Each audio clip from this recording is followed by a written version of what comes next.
तो good evening student, जैसे कि लास्ट क्लास में हमने एंटीबायोटिक या फिर जीवाणु रोधी दवाओं के बारे में बात करी थी, और आज हम बात करेंगे अभी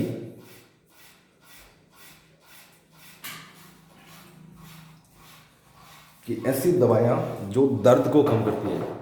दर्द से और सूजन से जो रिलेटिव दवाएँ ना, जो दर्द को कम करती है, सूजन को कम कर रही है। जैसे कि लग गई, दर्द कर रहा है, पेट दर्द कर रहा है, लंगड़ा के चल रहा है, ठीक है, हाथ लगाने पे टच कर रहा है, तो कहीं भी दर्द हो रहा है, जैसे कि नीचे गिर गया, पैर टूट गया, दर्द हो रहा होगा, चाकू से कोई चीरा आ गया तब भी दर्द हो रहा होगा, तो कोई भी कारण से दर्द हो रहा है, ठीक है ना, चाहे बुखार के कारण दर्द हो रहा है, कमजोर हो रहा है, दर्द हो रहा है, तो दर्द को रोकने के लिए जो अपन दवाइयाँ देते हैं, और लगभग सारी बीमारियों के अंदर अपन ये दवाइयाँ देते हैं, ठीक है। तो इनकी कोई डोज रेट एग्जाम में नहीं पूछता है। जैसे ये जो दवाइयाँ इनकी लगभग आज तक तो शायद एग्जाम में, मेरे हिसाब से तो शायद पूछी होगी, कंफर्म नहीं, पर मेरे हिसाब से मैंने तो नहीं देखा है किसी एग्जाम में इन दवाइयों की कभी डोज रेट पूछी गई हो जो दर्द को कम करती हैं, ठीक है। हाँ, पेट दर्द के लिए जरूर है स्पाज्मोवेट और मेग्लोडाइन, उसकी डोज रेट जरूर कभी कभार एग्जाम में पूछी जा चुकी है, पर जो दूसरी दर्द निवारक औषधियाँ या जो सूजन को कम करती हैं, उन दवाइयों की कोई डोज रेट है। डोज रेट मतलब खुराक कितनी देनी है, वो कभी नहीं पूछा गया है, जबकि एंटीबायोटिक का पूछा गया था, इसलिए मैंने वो डोज रेट भी बता दी थी, ठीक है।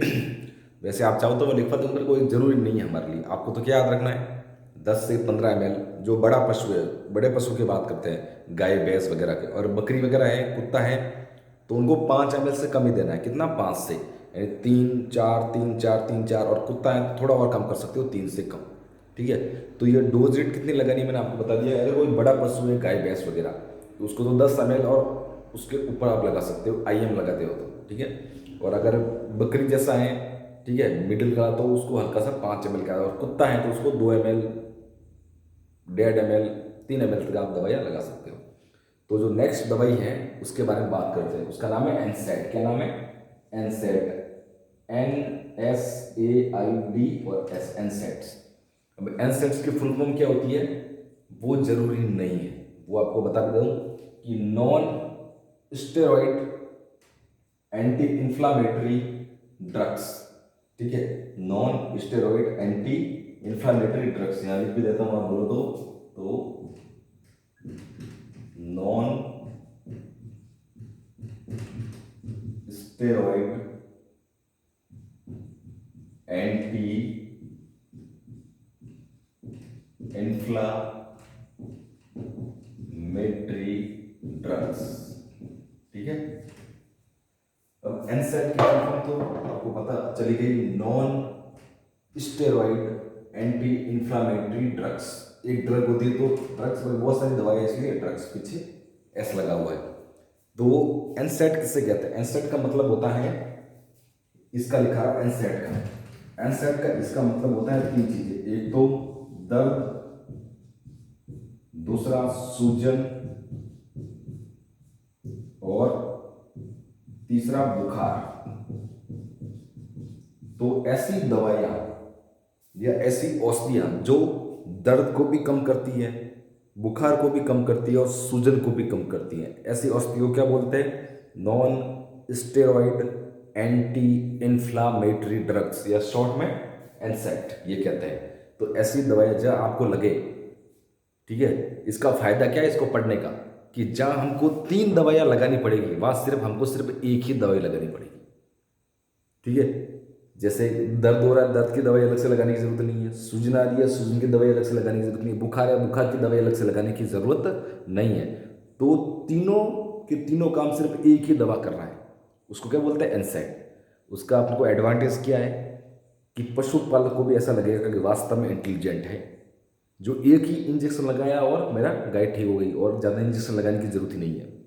तो वो बात अलग है, पर एनसेड का मतलब आपको बता रहा हूँ, आपको अगर ऐसा उपयोग में लेना है तो ऐसी दवाइयाँ जो दर्द को भी कम करती हैं, सूजन को भी कम करती है, बुखार को भी कम करती है, एनसेड कहलाती है। वो दवाइयाँ कौन कौन सी है, तो पहले तो है एस्प्रिन, ह्यूमन में भी आती है, एस्प्रिन आती है ना ह्यूमन में, एस्प्रिन, ठीक है। उसके बाद है कीटोप्रोपेन, ये बहुत ज़्यादा यूज में आती है कीटोप्रोपेन, राजस्थान में बहुत कम चलन है, पर दूसरी जगह है जो बॉम्बे, दिल्ली, महाराष्ट्र में खूब चलती है, राजस्थान में भी चलती है पर अपने एरिया में नहीं चलती, तो कीटोप्रोपेन। उसके बाद कौन सी है, मेफेनामिक। कौन सी है, मेफेनामिक, ये भी अच्छी चलती है, मेफेनामिक। उसके बाद कौन सी है, सेलॉक्सिकैम। कौन सी है, सेलॉक्सिकैम। उसके बाद है पैरासीटामोल, सबको बताइए कौन सी है, पैरासीटामोल। उसके बाद कौन सी है, आइबुप्रोफेन। कौन सी है, आइबुप्रोफेन। ठीक है। उसके बाद कौन सी है, पायरोक्सिकैम। तो कौन कौन सी दवाइयाँ हो गई, जो इसमें से कोई भी आपको एक दवाई याद होनी है। ठीक है, ये आप कहीं पे भी लिख सकते हो, सूजन को कम करनी है, दर्द को कम करनी है, तो कौन कौन सी, एक तो एस्प्रिन। ठीक है, मतलब ऐसी दवाइयाँ आ गई जैसे पेट दर्द, पेट दर्द में कौन सी दवाई देनी है, एक एंटीबायोटिक लगा दी, दूसरी बार इसमें से भी आप कोई लगा सकते हो। तो एक तो एस्प्रिन, दूसरा कीटोप्रोपेन, उसके बाद मिफोफेनिक, उसके बाद सेलॉक्सिन, उसके बाद पैरासीटामोल, उसके बाद आइबुप्रोफेन, उसके बाद लास्ट में कौन सी है, पायरोक्सिकैम।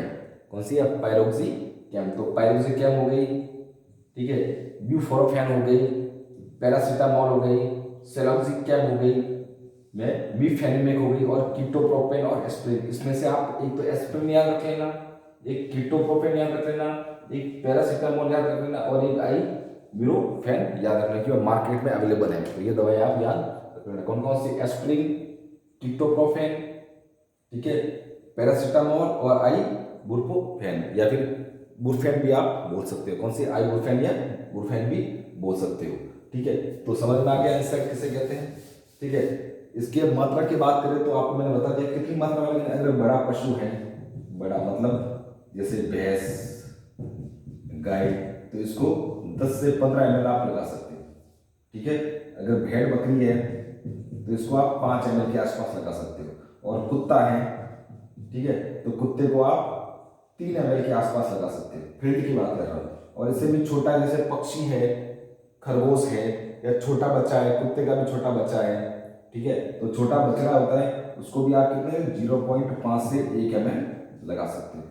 ठीक है, IM, या फिर अगर जो IV ली है वो IV आप लगा सकते हो। ठीक है, तो ये तो कौन सी हो गई कि जो तीनों को काम करती है, दर्द को भी कम करती है, सूजन को भी कम करती है, और बुखार को भी उतारती है। ठीक है, अब जैसे कुत्तों में अलग अलग दवाई होती है, जैसे फेब्रिन है वो भी बुखार को उतारती है, ठीक है, MS है वो भी बुखार को उतारती है, OTC है वो भी बुखार को उतारती है, वो बात अलग है, पर आपको ये याद रखनी है। उसके बाद सिर्फ जो सूजन को कम करती है, जो बहुत भयंकर की सूजन आ रखी है, जैसे थनैला रोग में होती है कि बहुत भयंकर की, बहुत अधिक सूजन आ गई, उस सूजन को खत्म करना है, तो ये तो लगा नहीं है। इसके साथ अगर आप इन दोनों में से एक दवाई लगा देते हो, तो सूजन जो 5 दिन में खत्म होने वाली थी, सिर्फ 2 दिन में खत्म हो जाएगी। अगर इसके साथ लगाते हो तो इन दोनों, इनमें से कोई एक और इनमें से कोई एक, वैसे मेन ये बहुत ज़्यादा इंपॉर्टेंट है, ये वाली, ये सूजन को बहुत ज़्यादा कम करती है। तो इन दोनों में साथ में लगा तो सूजन बहुत कम, भयंकर वाली सूजन, जैसे थनैला हो गया, जो अड्डर है जहाँ से दूध निकलता है, उसमें भारी सूजन आ गई है, तो उसमें कौन सी, एक तो आइसोफ्लूइड, क्या नाम है, आइसोफ्लूइड, हिंदी में लिख देता हूँ यहाँ पे, आइसोफ्लूइड। तो एक तो आइसोफ्लूइड है, और एक है प्रेडिशनॉल। कौन सी है, प्रेडिशनॉल, प्रेडिशनॉल। तो ये दो दवाएं क्या करती है, सूजन को कम करती है। अगर किसी बीमारी में आपको लगता है कि सूजन आ रही है, ठीक है, सूजन को कम करना है, तो वहाँ पे सूजन को कम करने के लिए दवाइयाँ लगा सकते हो। किसी भी बीमारी हो, पूरे बुक की हो, मेडिसिन की हो, फील्ड की हो, कोई भी हो, तो आपको याद रखें दवाइयाँ कौन सी, एक तो आइसोफ्लूइड और एक प्रेडिशनॉल। तो ये हो गई सूजन वाली। अब है दर्द निवारक, एनाल्जेसिक। क्या है, एनाल्जेसिक, हिंदी में बोलते हैं दर्द निवारक। ऐसी औषधियाँ तो केवल दर्द को कम करती है, केवल दर्द को कम करती है। कहाँ दर्द हो रहा है तो दर्द को कम करना, उसके लिए कौन सी दवाई होती है, एनाल्जेसिक। तो ऐसी औषधियाँ जो दर्द को कम करती है, उसको क्या बोलते हैं, एनाल्जेसिक। कौन कौन सी है, पहली है मेलोक्सिकैम, या इसको बोलते हैं मेलोनेक्स या फिर मेलोक्सिकैम। कौन सी, मेलोनेक्स या फिर मेलोक्सिकैम। ठीक है, उसके बाद है एनाल्जीन, दूसरी दवा कौन सी है, एनाल्जीन। उसके बाद कौन सी है, फुनिक्सिन। कौन सी है, फेनेक्सिन। ठीक है, तो पहली कौन सी, मेलोनेक्स, दूसरी एनाल्जीन, उसके बाद फेनेक्सिन। उसके बाद कौन सी, ब्यूट्रोफेनॉल। कौन सी है, ब्यूटोफेनॉल। उसके बाद कौन सी है, टर्मेडोल। कौन सी है, टर्मेडोल। तो कौन दर्द निवारक औषधि कौन सी हो गई, एनाल्जीन, फ्लुक्सिन, ब्यूट्रोफिनॉल, टर्मेडोल। ठीक है, मैग्लोडाइन और स्पाज्मोवेट।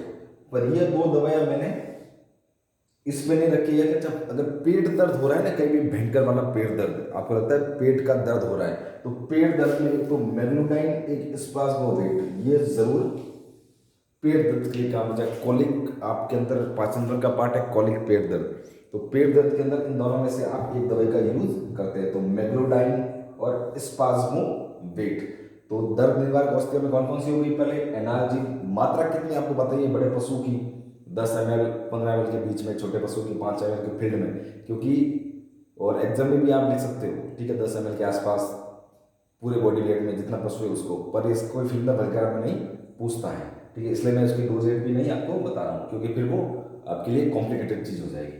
तो दर्द निवारक कौन कौन से हो गई, मेलोक्सिकैम या मेलोनेक्स, एनाल्जिन, ठीक है, फ्लेक्सिन, ब्यूट्रोफिनॉल, ट्रामाडोल, मैग्नेटाइन और स्पाज्मोवेट, ये क्या कोई दर्द को खत्म करने में औषधि। तो किसी भी बीमारी में इन औषधियों को आप वापस लगा, जैसे कंडीशन आपको मिलती है, ठीक है, जैसे एग्जाम आ गया कि पाचन तंत्र की किसी बीमारी का नाम आ गया, तो आपको पता ना पाचन तंत्र के बारे में, पाचन के अंग कौन कौन से है, तो अपने ऊपर जाओ, ऑटोमेटिक आपको उत्तर मिल जाएगा, ठीक है। अब बाकी की दवाइयाँ हैं वो अपन नेक्स्ट क्लास में देखेंगे, पर इसमें से कोई एक आधी याद आप कर लेना, और मैं चाहे नोट्स डाल भी सकता हूँ इसके और नहीं भी डाल सकता हूँ, क्योंकि वीडियो भी बनानी पड़ती है, प्लस वो नोट्स भी अलग अलग, तो एक्स्ट्रा लोड पड़ जाता है। तो एंटीबायोटिक आप यहाँ से देख लेना, अगर समझ में नहीं आए कौन कौन सी नहीं है तो वो ठीक है, वरना मैं आपको नोट्स में लास्ट क्लास में दे दूंगा, वरना आपके फार्मेकोलॉजी में तो है ही है, ठीक है।